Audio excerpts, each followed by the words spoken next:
साधु बाबा का अनुभव। बहुत समय पहले की बात है। एक छोटे से गांव में एक साधु बाबा आए। उनका आगमन गांव वालों के लिए एक अद्भुत घटना बन गया। लोग उनके पास जाकर उनसे आशीर्वाद प्राप्त करने के लिए लाइन में लग गए।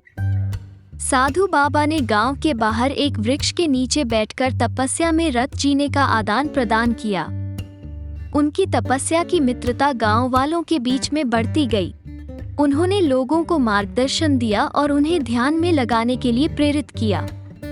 एक दिन एक युवक नामक रामू ने साधु बाबा से मिलने का निर्णय किया।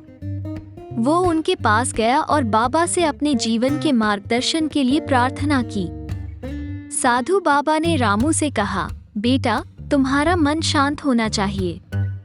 जीवन में सुख दुख होते रहते हैं, परंतु तुम्हें इन सभी स्थितियों को स्वीकार करना आना चाहिए। रामू ने साधु बाबा से कहा, परंतु बाबा, मेरा जीवन कठिन है। मुझे संघर्षों का सामना करना पड़ता है। साधु बाबा हंसते हुए बोले, बेटा, संघर्ष जीवन का हिस्सा है। उसे स्वीकार करो और इससे सीखो। जैसे ही तुम उसे सीखते हो, तुम्हारा जीवन सहज हो जाएगा। रामू ने साधु बाबा की बातों को गहराई से समझा और उनके उपदेशों का पालन करने लगा। धीरे धीरे उसका जीवन सुखमय और शांतिपूर्ण हो गया। उसने संघर्षों को परिस्थितियों का हिस्सा माना और उनसे सीख निकाली।